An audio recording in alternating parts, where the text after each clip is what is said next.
அண்ணாமலை அவர்கள் வந்து எண்மண் எண் மக்கள்னு சொல்லி அந்த யாத்திரை ஒன்று நடத்தினார். அது மிகப்பெரிய லெவலில் அவருக்கு ஒரு வெற்றியை கொடுத்துச்சு. அவர் முடிஞ்சு அவருடைய பதவி முடிஞ்சதுக்கப்புறம் அடுத்து நயினார் அவர்கள் வந்தார். அவருமே ஒரு யாத்திரை ஒன்று நடத்தினார். அந்த யாத்திரையினுடைய பேர் என்ன அப்படின்னு சொல்லி பாஜகவினருக்கே பல பேருக்கு தெரியல. அந்த மாதிரி ஒரு யாத்திரையை நடத்த முடிச்சுட்டு போயிருக்காரு அப்படின்னு சொல்லி பாஜகவினரை குற்றம் சாட்டக்கூடிய ஒரு அளவுக்கு அவருடைய தலைமை இருக்குது அப்படின்றத ஏற்றுக்கலாமா? அண்ணாமலை அண்ணனை கச்சை விட்டு வெளியே போயிட்டாரான். அவரை நான் விமர்சனம் பண்ணாலும் இன்றைக்கி வந்து வேற ஒரு தலைவரை விமர்சனம் பண்ணாலும் இது அவங்கள விமர்சனம் பண்ணுறதா இல்லை, ஏன் தேசியத்தை விமர்சனம் பண்ணுறதா அர்த்தம். அவங்களுக்கு தெரியாமையே அவங்கள போட்டிருப்பாங்க, அவங்களுக்கு தெரியாமையே அவங்களுக்கு போஸ்டிங் கொடுத்துருப்பாங்க, அவங்களோட நாலேஜ் இல்லாமையே அதெல்லாம் நடக்கும். பிஜேபின்னு ஒன்று இல்லவே இல்லை. இன்றைக்கி அண்ணாமலைக்கு வந்துட்டு மாசாக இருக்கார், நல்ல தலைவர்னு சொல்கிற இதே வாய்கள் தான் அண்ணாமலை மாநில தலைவராக இருக்கும்போது அவ்வளோ விமர்சனம் பண்ணுச்சு. இதே வாய்கள் தான் பாரதிய ஜனதா கட்சி வந்து எங்கேயுமே இல்லைன்னு சொன்னிச்சு. இன்றைக்கி வந்து ஒரு 25% பேர் இங்கேருந்து அடிமட்டத்திலேருந்து போயிருக்கிறதா சொல்லி வச்சுக்கிட்டாலும் கூட ஒரு வாதத்துக்கு அதுவே 15 லட்சம் தான். ஊழல் பட்டியலை வெளியே கொண்டு வந்தது, இந்த மாதிரி பல அதிரடியான சம்பவங்கள் செய்ததுனால தான் பாஜகவில் இருந்து மற்றும் பலர் வந்து பொதுமக்கள் கூட அவர் இயக்கத்தில் சேர்ந்திருக்காங்க. ஆனால் பாஜகவிலிருந்து வெளியேறியவர்களை ஒரு துரோகிகள், சுயநலவாதிகள் அப்படின்னு குறிப்பிடுறத சரியா?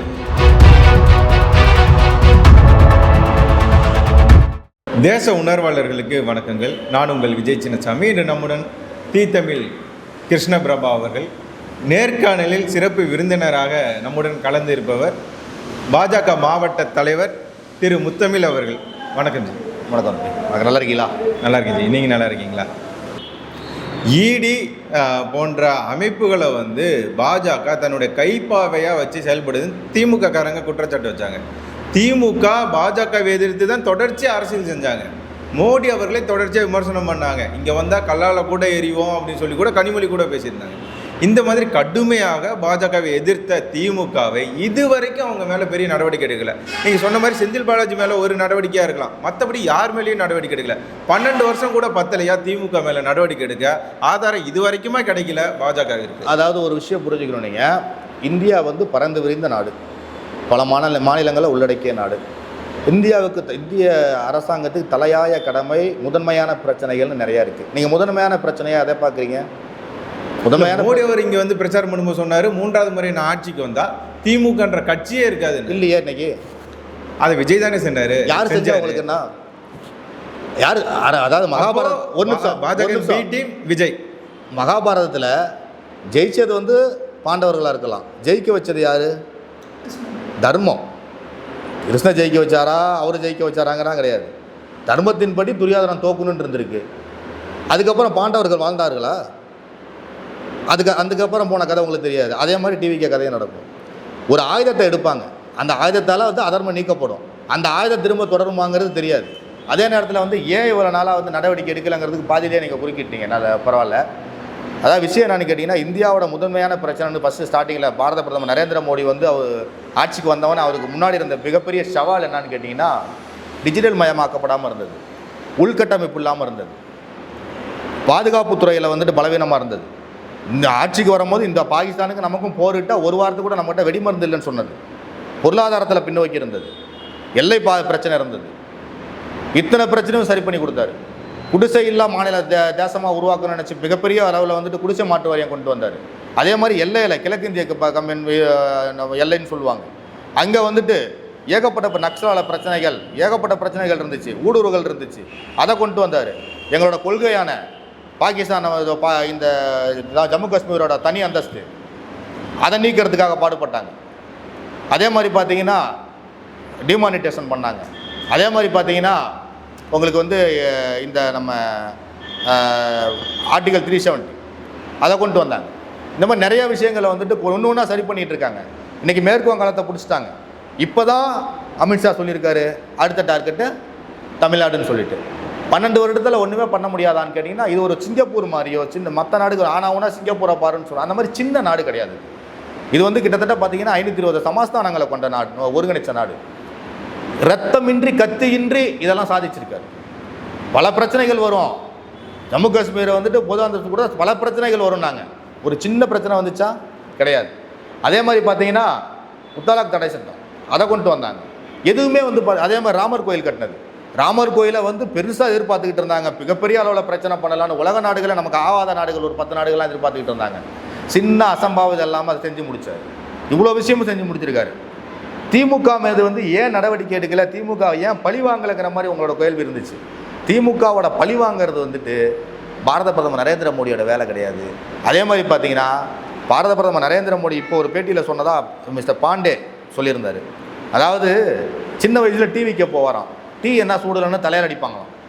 அந்த மாதிரி சின்ன வயசுலேருந்தே அவர் அடிப்பட்டு மிதிப்பட்டு அவமானப்பட்டு இன்றைக்கி வந்து அவர் ஒரு சகாப்தமாக மனிதருக்கு தாண்டி சகாப்தமாக இருக்காருன்னா இவங்களோட விமர்சனங்கள்லாம் அவர் பெருசு பண்ணிக்க மாட்டார். இவங்க திட்டுறதெல்லாம் அவர் காது கொடுத்து கேட்க மாட்டார். எங்களை மாதிரி ஆட்கள் மனசு தாங்காமல் நாங்கள் திரும்ப போராட்டம் பண்ணுவோம், பிரச்சனை பண்ணுவோம், திட்டுவோம், போவோம். அதை விமர்சனங்களை பற்றி அவர் கவலையப்பட மாட்டார். ஒப்பற்ற தலைவர், உலக தலைவராக பாரத பிரதமர் நரேந்திர மோடி இருக்கிறது காரணமே அதான். சார், நீங்கள் சொன்னீங்க மேற்கு வங்கத்தில் பிடிச்சிட்டோம் அப்படின்னு சொல்லி. ஆனால் இப்போ வெளிமாநிலத்தில் வெற்றி பெற்றுட்டோம் அப்படின்னு சொல்லி கொண்டாட்டம் பண்ணிக்கிட்டே இருக்கீங்க தவிர பாஜக தமிழகத்தில் அடுத்த கட்டத்தை நோக்கி நகரவே இல்லை. 14% ஆச்சு, 13% ஆச்சு, கூட்டணியோடு சேர்த்து 18% ஆச்சு. மறுபடி அந்த 2%லேயே பாஜக வந்து நின்றுச்சுல்ல, இதுக்கான காரணம் என்ன? இது தவறான கால்குலேஷன். நீங்கள் எப்படி இதை 2% சொல்கிறீங்க? எத்தனை இடம் போட்டிட்டன்னு இருக்குல்ல? ஆமாம், எத்தனை இடம் போட்டிட்டோமோ அந்த இடத்துக்கான பர்சன்டேஜ் தான் இது வரும். அதே மாதிரி பார்த்தீங்கன்னா 2014 வந்து நம்ம 19% வாங்கியிருக்கோம். அதே மாதிரி பார்த்தீங்கன்னா போன பார்லிமெண்ட் எலெக்ஷனில் 18% வாங்கியிருக்கோம். எப்பயுமே தமிழ்நாட்டில் வந்து பார்த்திங்கன்னா எம்பி எலெக்ஷன் அப்படின்னு வந்தால், அதாவது நாடாளுமன்ற எலெக்ஷன் வந்தாவே நம்மளோட மக்களோட பார்வை வேறு மாதிரி இருக்கும். நீங்கள் என்ன தான் வந்து அன்றைக்கி பிரதமர் மோடி எதிர்ப்பு இவங்க கூவினாலுமே கூட மோடி ஓட்டு போடுறவன் 15% to 20% இருக்கான்னு ஒத்துக்கிறீங்களா இல்லையா? பாரதத்தை ஆட்சி பண்ணோம்னா ராகுல் காந்திக்கு அந்த தகுதி இல்லைப்பா, பிரதமர் மோடிக்கு தான் இருக்குன்னு சொல்லியிருக்காங்க. அதனால் பார்லிமெண்ட் எலெக்ஷனில் நமக்கு 15 to 20% ஓட்டு வரும். நாங்கள் இதை ஏற்றுக்கிறோம். என்னன்னு கேட்டிங்கன்னா சட்டமன்ற எலெக்ஷனில் நமக்கு இது ஒரு தோல்வி தான். இதை மறைக்கவும் முடியாது, சமாளிக்கவும் முடியாது. நிச்சயமாக இது தோல்வி தான். ஒரு வேவ் லென்த்துன்னு சொல்லுவாங்க. அதாவது வந்துட்டு பார்த்தீங்கன்னா ஒரு வேவ் லென்த்தை மாற்றணும். அது மாற்றுறதுக்கான சில பல வந்து அஜெண்டாக்களை கையில் எடுக்கணும். அதை வந்து ஒரு மாவட்ட தலைவராக நானோ ஒரு மாநில தலைவர் எடுக்க முடியுமான்னு எனக்கு தெரியல. உண்மையாலுமே வந்து ஒரு அகில இந்திய கட்சி இது. நிறைய விஷயங்கள் இருக்குது. இந்த மண்ணுக்கேற்ற அரசியல் பண்ணி ஆகணும். இந்த மண்ணுக்கேற்ற அரசியல் அவங்க சொல்லும் போது பக்கத்து மாநிலத்திலேருந்து பிரச்சனை வரக்கூடாது, அதையும் நம்ம சால்வ் பண்ணி ஆகணும். நம்ம நிறையா விஷயங்கள் இருக்குது. அதனால் ஒரு கட்டமைப்பை ஸ்ட்ராங் பண்ணியிருக்கோம். உண்மையாலுமே பார்த்தீங்கன்னா பாரதிய ஜனதா கட்சியில் இருக்கிறது தான் உண்மையான நல்ல கட்டமைப்பு. ஏன்னா உங்களுக்குலாம் தெரியும் நினைக்கிறேன், எங்களுக்கெல்லாம் வந்துட்டு டீ வடை கூட தரமாட்டாங்க. ஆனாலும் வேலை மட்டும் பார்த்தீங்கன்னா கார்ப்பரேட் நிறுவனம் மாதிரி மாதத்தில் 15 நாள் 20 நாள் நாங்கள் வேலை செய்வோம். கட்டமைப்பு வலுவாக இருக்குது. நிச்சயமாக வந்து பார்த்திங்கன்னா ஒரு வேவ் லென்த் மாறும், ஒரு அலை அடிக்கும். நிச்சயமாக வந்து தமிழகத்துலேயும் பாரதிய ஜனதா கட்சி நிச்சயமாக ஆட்சிக்கு வரும். அதில் எந்த மாற்று கருத்தும் கிடையாது. கொள்கையோடு இருக்கிற கட்சியிலேருந்து கட்சி மாற மாட்டாங்க அப்படின்னு சொல்லிட்டு சொல்லியிருந்தீங்க. ஆமாம். ஆனால் மோடி அவர்களை பார்த்து நான் அரசியலுக்கு வந்தேன் அப்படின்னு சொல்லி சிறந்த ஒரு கொள்கைவாதியாக அண்ணாமலை அவர்களை வந்து பார்த்தாங்க. ஆனால் அவர் வேற ஒரு கட்சியில் போய் சேரல. அவர் தனியாகவே ஒரு இயக்கத்தை ஆரம்பித்து இன்னும் நான் கட்சியாக அது மாறும்னு சொல்லியிருக்கிறார். ஒரு பக்கம் அவர் வந்து கட்சி வந்து ஓரங்கட்டப்பட்டது, கட்சியால் வந்து ஓரங்கட்டப்பட்டார். இன்னொரு பக்கம் இல்லை, கட்சியில் மிகவும் முக்கியத்துவம் கொடுத்தாங்க அண்ணாமலை அவர்களுக்கு அப்படின்னு சொல்லப்படுது. நீங்கள் அண்ணாமலை அவர்களோட எந்த அளவுக்கு நட்புறவில் இருந்தீங்கன்றது நமக்கு தெரியுன்றதுனால இந்த கேள்வி கேட்குறேன். அண்ணாமலை அவர்கள் பாஜகவிலிருந்து வெளியேறுவதற்கான காரணம் என்ன? இது சரியான முடிவு தானா? அவரை பார்த்தீங்கன்னா நீங்கள் நேரில் பார்க்குறீங்க அப்படின்னா என்ன சொல்லுவீங்க? நேரில் பார்த்தா அதுக்கு முதல்ல நான் பதில் சொல்கிறேன். நேரில் பார்த்தா அண்ணாகிட்ட அண்ணா மறுபடியும் நீங்கள் வாங்கினேன்னு கூப்பிடுவேன். ஒன்று. இன்னொரு விஷயம் என்னன்னு கேட்டிங்கன்னா, நீங்கள் சொன்னீங்க கொள்கை ரீதியானவங்க மாற மாட்டாங்கன்னு. அண்ணாமலை அண்ணன் சொன்னார் மோடியை பார்த்து கட்சி அரசியலுக்கு வந்தேன்னு சொல்லிட்டு.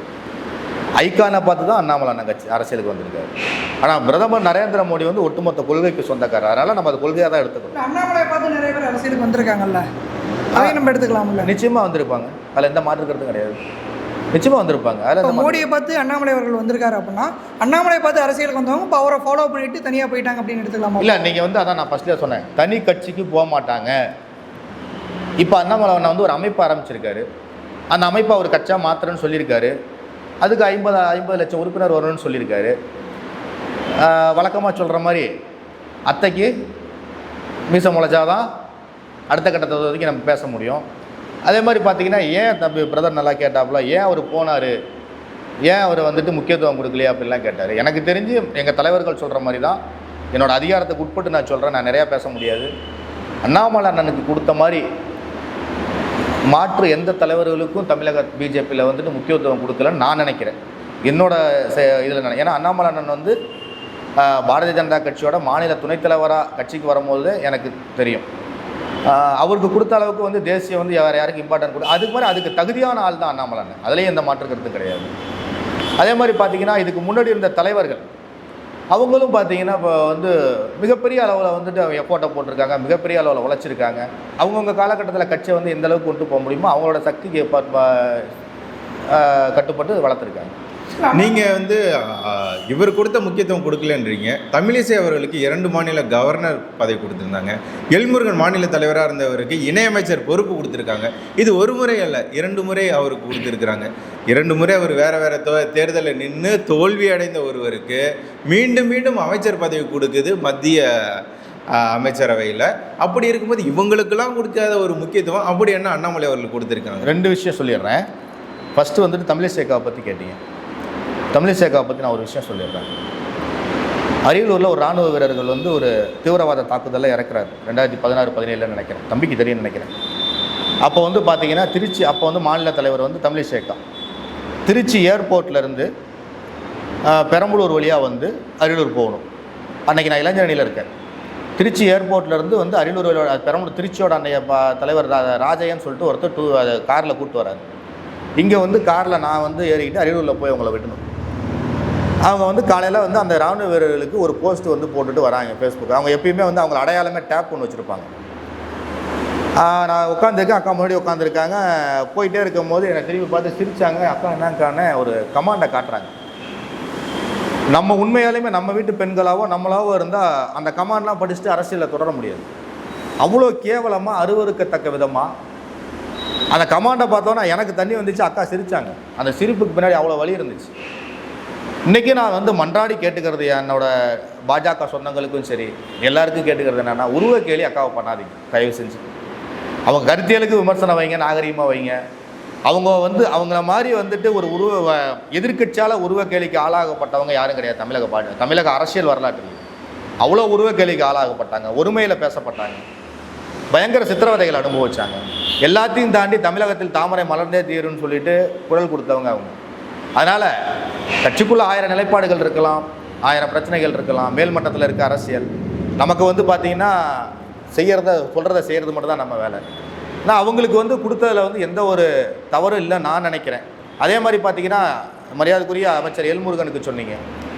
எல்முருகனுக்கு வந்து 2 டைம் வந்து மினிஸ்டர் கொடுத்துருக்காங்க அப்படின்னு சொன்னீங்க. 2 தடவை போட்டிட்டு தோத்தவர் அப்படின்னு சொல்லிட்டு. அண்ணாமலை அண்ணனும் கூட 2 முறை போட்டிட்டு தோத்தவர் தான். ஆனால் அண்ணாமலை அண்ணனுக்கு எனக்கு தெரிஞ்சதை நான் சொல்கிறேன். மினிஸ்டர் கொடுக்குறேன்னு சொல்லி அண்ணாமலை வேணான்னு சொன்னாருன்னு தான் என்னோட தகவல். அவரை வந்து யாரும் கொடுக்கல அப்படின்னு சொல்லலை. அண்ணாமலை அண்ணனுக்கு எவ்வளோ இம்பார்ட்டன்ட் கொடுத்தாரு பிரதமர் நரேந்திர மோடிங்கிறது உங்களுக்கும் தெரியும், சமுதாயத்துக்கு தெரியும், எல்லாத்துக்கும் தெரியும். அமித்ஷா எவ்வளோ இம்பார்ட்டன்ட் கொடுத்தாருங்கிறது தெரியும். ஏதோ ஒரு விஷயத்துக்காக அண்ணாமலை அண்ணன் அதை செஞ்சுருக்காரு, ஒரு இயக்கம் ஆரம்பிச்சிருக்காருங்கிறது என்னோட கருத்து. அதுவும் பாரத பிரதமர் நரேந்திர மோடியோட கருத்தை வலுப்படுத்துறதுக்காக தான் இருக்குங்கிறது என்னோட தீர்க்கமான கருத்து. தமிழிசை அவர்கள் தாமரை மலர்ந்தே தீரும் அப்படின்னு சொன்னாங்க, அதனால் ஈர்க்கப்பட்டாங்க. ஓகே, அதைவிட கோவில் முன்பு இருக்கக்கூடிய ஈவேரா சிலையை அகற்றுவோம், இதுதான் நாங்கள் ஆட்சிக்கு வந்த உடனே முதல் கையெழுத்துன்னு சொன்னார் அண்ணாமலை. ஒரு சிறந்த கொள்கைவாதியாக கட்சிவாதியாக எதை நீங்கள் ஏற்பீங்க? அண்ணாமலை அண்ணன் சொன்னதில் வந்துட்டு எனக்கு மாற்று கருத்தே கிடையாது. எனக்கு மட்டும் இல்லை, எந்த ஒரு அடிப்படை பாஜக தொண்டருக்கு அதில் மாற்று கருத்து இருக்க முடியாது. அது தெளிவாக சொன்னார், நான் அதை சொல்லிடுறேன். அவர் கோயில் முன்னாடி இருக்கும் ஈவேரா சிலையை அகற்றுவன்னு சொல்கிறத தாண்டி அது எதனாலங்கிறதையும் சொன்னார். அந்த வாக்கியத்தை அங்கே தான் எழுதணுமா? நீங்கள் கடவுளை நம்புவோன் காட்டுமிராண்டி, கடவுளை வணங்குவோன் காட்டுமிராண்டிங்கிறதெல்லாம் அங்கே எழுதணுமா? அதாவது ஈவேரா மேலே அவருக்கு எந்த ஒரு வன்மமும் இருந்ததா எனக்கு தெரியல. ஆனால் நம்ம பல லட்சம் மக்கள் கோயிலுக்கு போய் வழிபடுற அந்த கோயிலுக்கு முன்னாடி இப்படி ஒரு வாசகம் தேவையா? அதனால் அதை அகற்றுவோன்னு சொன்னார். அதில் நான் உடன்படுறேன். அண்ணாமலை அவர்கள் எண்மண் எண் மக்கள்னு சொல்லி அந்த யாத்திரை ஒன்று நடத்தினார். அது மிகப்பெரிய அளவில் அவருக்கு ஒரு வெற்றியை கொடுத்துச்சு. அவர் முடிஞ்சு அவருடைய பதவி முடிஞ்சதுக்கப்புறம் அடுத்து நயினார் அவர்கள் வந்தார். அவருமே ஒரு யாத்திரை ஒன்று நடத்தினார். அந்த யாத்திரையினுடைய பேர் என்ன அப்படின்னு சொல்லி பாஜகவினருக்கே பல பேருக்கு தெரியல. அந்த மாதிரி ஒரு யாத்திரையை நடத்தி முடிச்சுட்டு போயிருக்காரு அப்படின்னு சொல்லி பாஜகவினரை குற்றம் சாட்டக்கூடிய ஒரு அளவுக்கு அவருடைய தலைமை இருக்குது அப்படின்னு ஏற்றுக்கலாமா? அப்போ இதை யார் கேட்குறா? தமிழகம் தலைநகர தமிழனின் பயணம்னு சொல்லிட்டு ஒரு யாத்திரை நடத்தினார். பாரதிய ஜனதா கட்சி வந்து யாத்திரையால் அறியப்பட்ட கட்சி கண்டிப்பாக. அத்வானிஜியிலேருந்து. அதே மாதிரி பார்த்தீங்கன்னா சிபி ராதாகிருஷ்ணன் இருக்கும்போது யாத்திரை நடத்தினார். எல் முருகன் வரும்போது வேல் யாத்திரை நடத்தினாரா? ஆமாம். அண்ணாமலையன் வரும்போது எண்மண் எண் மக்கள் நடத்தினார். ஆமாம். நயினார் வரும்போது தமிழகம் தலைநகர தமிழனின் பயணங்கள் நடத்தினார். இந்த மாதிரி பார்த்தீங்கன்னா தொடர்ந்து எந்த தலைவர் வந்தாலும் அவங்களை அடையாளப்படுத்துறதுக்கு அவங்க ஸ்டைலில் ஒரு யாத்திரை நடத்துவாங்க. இதில் கூட குறைய இவங்க பெருசு இவங்க சின்னது அப்படின்னு நாங்கள் பார்க்கல.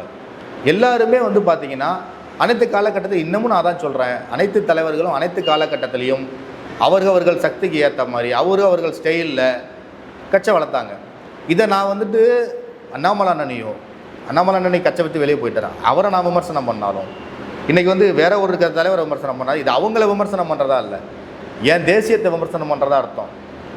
அவங்களுக்கு தெரியாமையே அவங்கள போட்டிருப்பாங்க, அவங்களுக்கு தெரியாமையே அவங்களுக்கு போஸ்டிங் கொடுத்துருப்பாங்க, அவங்களோட நாலேஜ் இல்லாமையே அதெல்லாம் நடக்கும். அதனால் பாரதிய ஜனதா கட்சி தொண்டனை பொறுத்த வரைக்கும் பார்த்தீங்கன்னா தலைமை என்ன சொல்லுதோ அதை அப்படியே கேட்டு பணி செய்கிறவன் தான். அதுலேயும் அவனுக்கு இந்த பல பிரச்சனைகள் இருந்துச்சுன்னா ஒதுங்கி இருப்பான ஒழிய அதை எதுக்கு விமர்சனம் பண்ண மாட்டான். அவங்க வந்து அந்த யாத்திரை என்ன மிகப்பெரிய அளவுலாம் கொண்டு போயிருக்கலாமே. இது ஏன் சின்ன யாத்திரை ஏதாவது ஒரு பண்ணாமலே அவர்கள் வராரு அப்படின்னா ஒரு 1000 பேர் கூடுறாங்கன்னா இப்போ நயினார் வரணும் ஒரு 500 பேர் கூட்டுறதுக்கே பாஜகனர் வந்து சிரமப்படுறாங்க அப்படின்னு சொல்கிறாருல்ல, அதை பற்றி நீங்கள் எப்படி? பெரம்பலூர் பாரதிய ஜனதா கட்சியோட நயினார் நாகேந்திரனோட யாத்திரையோட காணொலிகள் இருக்குது, ஓகே, ஃபோட்டோஸ் இருக்குது, பத்திரிகை செய்தி இருக்குது, ஐபி ரிப்போர்ட் இருக்குது. அதை உங்களுக்கு சமர்ப்பிக்கிறேன். முடிஞ்சால் நீங்கள் வந்துட்டு இந்த வீடியோவில் கீழே கொஞ்சம் ஓட விடுங்க. மாநில தலைவர் அண்ணாமலை அண்ணன் இருக்கும் போது நடந்ததையும் ஓட விடுங்க. பதில் வந்துட்டு மக்கள் முடிவு பண்ணுங்க, ஓகேவா? அதே மாதிரி பார்த்தீங்கன்னா இந்த திமுக காரங்க இன்றைக்கி சொல்கிறாங்க 15 லட்சம் பேர் பிஜேபியிலேருந்து போயிட்டாங்க, 18 லட்சம் பேர் போயிட்டாங்க அண்ணாமலை பின்னாடி அப்படின்னாங்க. இதே திமுக காரங்க தான் தமிழகத்தில் பிஜேபி எங்கே இருக்குது? இதே திமுக காரங்க தான் அண்ணாமலை வந்துட்டு 4 ப்ரெஸ் மீட்டு கொடுத்துட்டா போதுமா, கட்சை வளர்த்துட்டாரா, பிஜேபின்னு ஒன்று இல்லவே இல்லை. இன்றைக்கி அண்ணாமலைக்கு வந்துட்டு மாசாக இருக்கார், நல்ல தலைவர்னு சொல்கிற இதே வாய்கள் தான் அண்ணாமலை மாநில தலைவராக இருக்கும்போது அவ்வளோ விமர்சனம் பண்ணுச்சு. இதே வாய்கள் தான் பாரதிய ஜனதா கட்சி வந்து எங்கேயுமே இல்லைன்னு சொன்னிச்சு.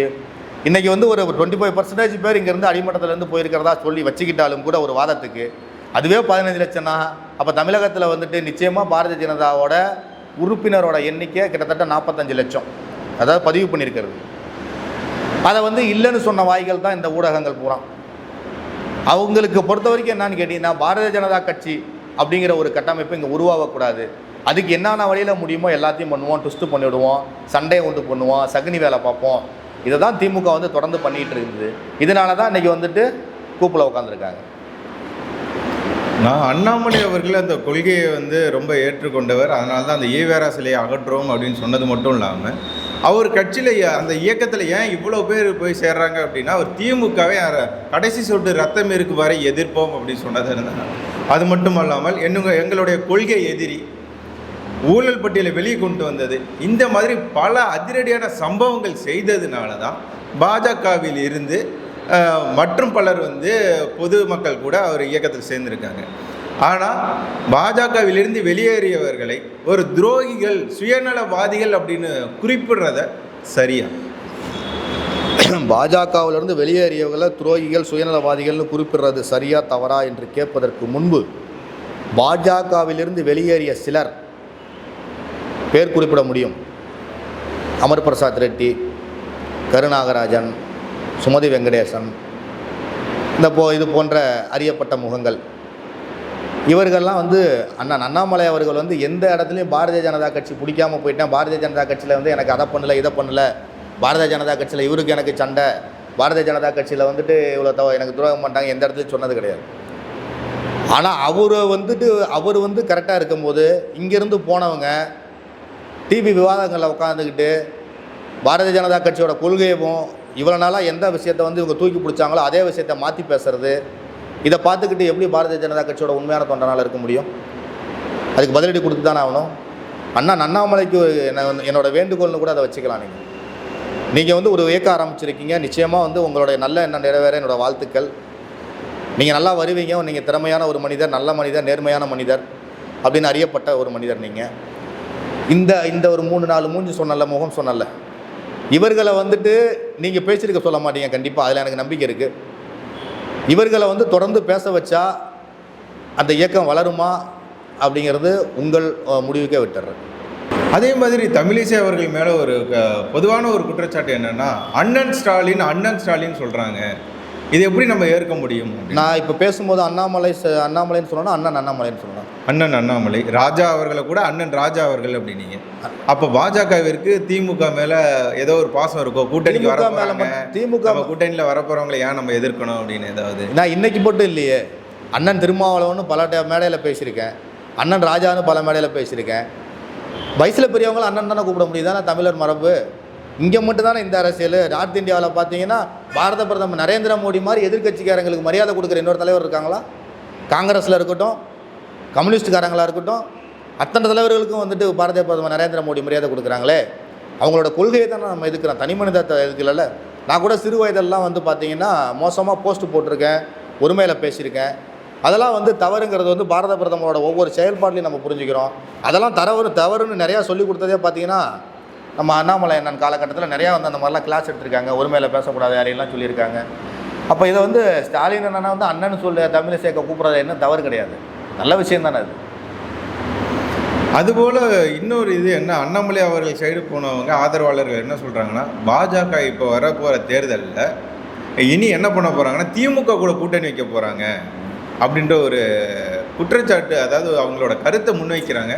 பாஜக திமுக கூட்டணி வைக்குமா? அரசியலில் நடந்திருக்கே இதுக்கு முன்னாடி, அது அரசியலில் நடந்திருக்கே இதுக்கு முன்னாடி. இப்போ நடக்குன்னு நான் சொல்ல வரல, நடந்திருக்கு, நடக்கலாம். எது நடந்தாலும் அது வந்து தேசத்திற்கான நலனாகவும் நம்மளோட அடையாளங்களை வந்துட்டு மழுங்கடிக்காமையும் இந்த தேசத்துக்கான நலன் அப்படின்னு சொல்லி ஒரு விஷயம் நடக்குது அப்படின்னா அதுக்கு வந்துட்டு தேசிய தலைமை வந்து சொல்லுதுன்னா அதை நம்ம கேட்டு தான் ஆகணும். அவன் தான் ஒரு உண்மையான தொண்டை, அவன் தான் ஒரு உண்மையான நிர்வாகியாக இருக்க முடியும். நான் அதுக்காக திமுக கூட கூட்டணி வைக்குதுன்னு சொல்ல வரல. தேசியம் என்ன சொன்னாலும் அதை கேட்கணும்ல.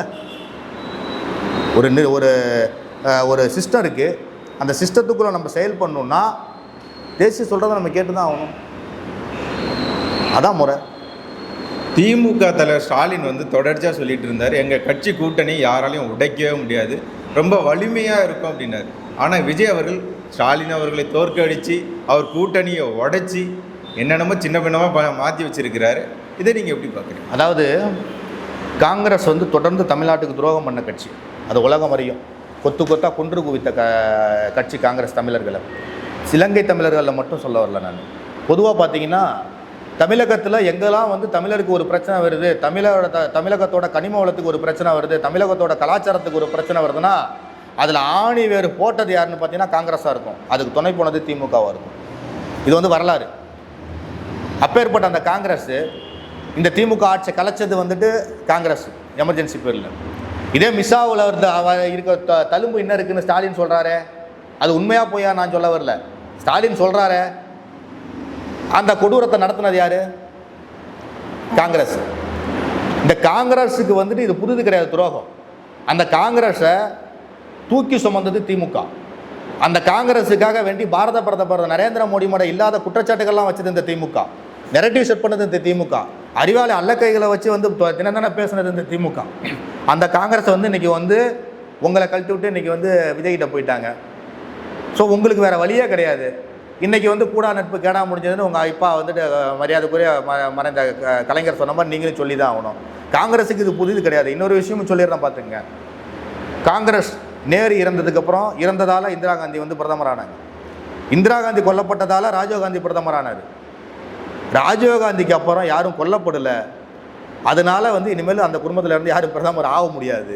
அது வந்து எட்டாக்கணி தான் காங்கிரஸ். அதனால் இதுக்கு மேலேயாவது தமிழகம் வந்து விழித்து கொள்ளணும். தமிழகம் விழித்து கொண்டு தேசியத்தில் வந்து பாரத பிரதமர் நரேந்திர மோடியோட நல்லாட்சியில் தான் இன்றைக்கி நல்லாயிருக்கும் இந்தியாவில். அதனால் தமிழக மக்களை மன்றாடி கேட்டுக்கிறதுல நான் எந்த பொய் பிரச்சாரத்தையும் நம்பாமல் உங்களோட பார்வை தேசியத்தை நோக்கி வரணும். ஊழல் குற்றச்சாட்டு இல்லாத, ஊழல் அரசு இல்லாத 12 ஆண்டு காலம் நல்லாட்சி கொடுத்த பாரத பிரதமர் நரேந்திர மோடியை நம்பி நீங்கள் எல்லாம் பாஜகவுக்கு வரணும்னு கேட்டுக்கிறேன். தமிழக வெற்றி கழகம் வந்து அதிமுக பாஜக அடுத்த கூட்டணியோட சேர்ந்தால் பாஜக தலைமை அதை வந்து ஏற்றுக்கும் நீங்கள் நினைக்கிறீங்களா? இல்லை, அதை சொல்லக்கூடிய இடத்துல நான் இல்லை. எனக்கு அது அதிகாரமும் கிடையாது. நான் ஒரு மாவட்ட தலைவர், அவ்வளோதான். இந்த மாவட்டத்தில் இருக்க பிரச்சனைகளுக்காக ஏதாவது பேச சொல்லுங்கள், பேசுவோம். அந்த மாவட்டத்தில் வந்து பல பிரச்சனைகளை நம்ம கையில் எடுத்துருக்கோம். அந்த மாவட்டத்தில் இன்னும் தீர்க்கப்படாத பிரச்சனைகள் நிறையா இருக்குது. இப்போ நீங்கள் சொல்கிற அந்த டைம் இருக்குங்கிறதுக்காக நான் அதை கொஞ்சம் அமைதியாக இருந்துகிட்டு இருக்கிறேன். நிறைய பிரச்சனைகள் இருக்குது இங்கே, தீர்க்கப்படாத பிரச்சனை, அதெல்லாம் தீர்க்கணும் இந்த அரசாங்கம். இந்த கூட்டணி பற்றி கூட நான் வந்து இந்த திமுகவை நீங்கள் கேட்டதால் நான் சொன்ன ஒழிய அதை பற்றி பேசுகிற அதிகாரம் எனக்கு கிடையாது. பாஜக கட்சியை பொதுவாக மக்கள் எப்படி பார்க்குறாங்க, எதிர்க்கட்சிகள் என்ன சொல்கிறாங்கன்னா, இது ஒரு இந்துத்துவ கட்சி, இது ஒரு இந்துக்களுக்கான ஒரு கட்சி, இந்தியாவையே இந்து நாடாக மாற்றிடுவாங்க அப்படின்னு சொல்கிறாங்க. ஆனால் தமிழ்நாட்டில் பெரும்பான்மை அப்படின்னு பார்த்தா இந்துக்கள். அப்படி இருக்கக்கூடிய இந்துக்கள், தமிழர்கள் ஏன் பாஜகவை வெற்றி பெற வைக்க மாட்டேன்றாங்க? ஏன் பாஜகவிற்கு ஒரு நல்ல ஒரு இடம் தமிழ்நாட்டில் கிடைக்கல, ஏன் வளர முடியலன்னு பார்க்குறேன். அதாவது அதுக்கு காரணம் வந்து பார்த்திங்கன்னா, சுதந்திர போராட்டத்திலேருந்து எடுத்துக்கிட்டிங்கனாலே முகலாய பேரரசு கிட்டத்தட்ட பார்த்திங்கன்னா 650 ஆண்டு காலம் இந்தியாவை ஆட்சி பண்ணுச்சு. ஆங்கிலேய பேரரசு 250 ஆண்டு காலம் இந்தியாவை ஆட்சி பண்ணுச்சு. நார்த் இந்தியாவில் நிறைய வந்துட்டு ஆட்சி பண்ணி முடிஞ்சதுக்கு அப்புறம் தான் கடைசியாக தமிழ்நாட்டை வந்து இவங்க பிடிச்சாங்க. தமிழ்நாட்டை பிடிக்கும் போது வந்து தமிழ்நாட்டோட எழுச்சி, தமிழ்நாட்டோட இருந்த வீரம், நிறைய தலைவர்கள், நிறைய மன்னர்கள்லாம் எடுத்து போரிட்டு அந்த முடிவுக்கு வந்துச்சு. அதனால் வந்து இன்றைக்கி இந்தியாவை ஃபுல்லாக பிடிச்சிட்டு அடுத்து தமிழ்நாடு தான், தமிழ்நாட்டையும் பிடிச்சிரும். நிச்சயமாக தமிழ்நாடு வந்து என்றைக்குமே தேசியத்தின் பக்கம் தான் இருந்திருக்கு. நல்ல தலைவர்கள்லாம் தமிழ்நாட்டை தேசியத்தின் பக்கம் தான் இருந்திருக்காங்க. ஒரு கட்டமைப்பை வந்து திமுக வந்து அந்த மாதிரி உருவாக்கிடுச்சு. காங்கிரஸ் நீர்த்து போச்சு. காங்கிரஸ் நீர்த்து போனதால் இங்கே தேசியத்துக்கு வேலை இல்லாமல் போயிடுச்சு. அந்த காங்கிரஸ் நீர்த்து போய் திமுக ஆட்சிக்கு வந்தோன்னே அந்த திமுக கொடுங்கோல் ஆட்சியை யாரா அகற்றுவாங்கன்னு பார்த்து அன்றைக்கி வந்து இன்றைக்கி சினிமா பிரபலத்தில் விஜய்க்கு ஓட்டு போட்ட மாதிரி அன்றைக்கி எம்ஜிஆரோட வசீகரத்தில் எம்ஜிஆருக்கு ஓட்டு போட்டாங்க. நீயா நானாங்கிற போட்டியிலே ரெண்டு பக்கமும் இருதூரமாக போயிட்டே இருந்துச்சு. இன்றைக்கி அந்த ரெண்டு சக்தியில் ஒரு சக்தி அழிஞ்சிருச்சு. ஸோ இதுக்கு மேலே நிச்சயமாக தேசியத்துக்கு இங்கே இடம் இருக்கும்ல, நிச்சயமாக அதுக்கான காலம் கணிந்து வந்துடும். உங்களுடைய பொன்னான நேரத்தை ஒதுக்கி பல தகவல்களையும் கருத்துக்களையும் எங்களுடன் பகிர்ந்து கொண்டதற்கு மிக்க நன்றிகள். மிக்க நன்றி.